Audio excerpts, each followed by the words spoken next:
సుందరాయ శుభాంగాయ మంగళాయ మహోజసే సింహశైల నివాసాయ శ్రీ నృసింహాయ మంగళం. శ్రీ శ్రీ శ్రీ వరాహలక్ష్మీ నృసింహస్వామివారి సన్నిధానంలో మాఘ శుద్ధ విధియ శుక్రవారం ధనిష్ట నక్షత్రం జనవరి 31వ తారీఖు యథావిధిగా 4 గంటల నుంచి 4:30 గంటల వరకు సుప్రభాత సేవ. సుప్రభాత సేవలో భాగస్వాములు కాగోరు వారు దానికి తగిన రుసుము చెల్లించి సంప్రదాయ వస్త్రధారణతో పరిమిత సంఖ్యలో భాగస్వాములు కావచ్చు. 4:30 గంటల నుంచి 6:30 గంటల వరకు ప్రాతరారాధనం. ప్రాతరారాధనలో భాగస్వాములు కాగోరు వారు దానికి తగిన రుసుము చెల్లించి సంప్రదాయ వస్త్రధారణతో పరిమిత సంఖ్యలో భాగస్వాములు కావచ్చు.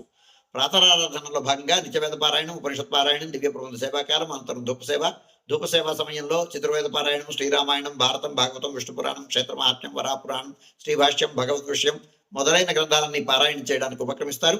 అనంతరం బాలభోగ నివేదనం అయిన తర్వాత నిత్యహోమం, బలిహరణం అయిన తర్వాత మంగళాశాస్త్రం, చాతుర్వర్గోష్ఠి, తీర్థ వినియోగం అయిన తర్వాత చుట్టు సన్నిధిలో మంగళాశాస్త్రం పూర్తి చేసుకున్న తర్వాత సుమారు 6:30 గంటల నుంచి సర్వదర్శనం ఆరంభమవుతుంది.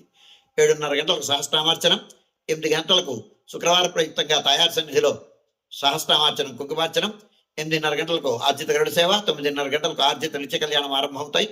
ఆయా సేవల్లో భాగస్వాములు కాగోరు వారు ఆయా సేవలకు తగిన రుసుము చెల్లించి సంప్రదాయ వస్త్రధారణతో పరిమిత సంఖ్యలో భాగస్వాములు కావచ్చు. 11:30 గంటల నుంచి 12:15 గంటల వరకు రాజభోగ నివేదనం, మహానివేదనం. ఈ సమయంలో భక్తుల యొక్క దర్శనములు నిలుపుదల చేయడం జరుగుతుంది.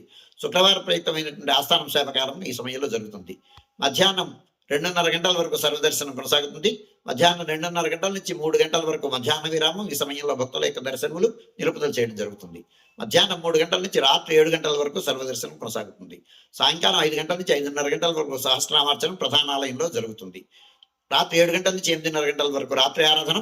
రాత్రి ఆరాధనలో భాగస్వాములు కాగోరు వారు దానికి తగిన రుసుము చెల్లించి సంప్రదాయ వస్త్రధారణతో పరిమిత సంఖ్యలో భాగస్వాములు కావచ్చు. 8:30 గంటల నుంచి 9 గంటల వరకు సర్వదర్శనం కొనసాగుతుంది. 9 గంటలకు ఏకాంత సేవ, కవాట బంధనంతో ఈనాటి కార్యక్రమం సుసంపన్నమవుతుంది.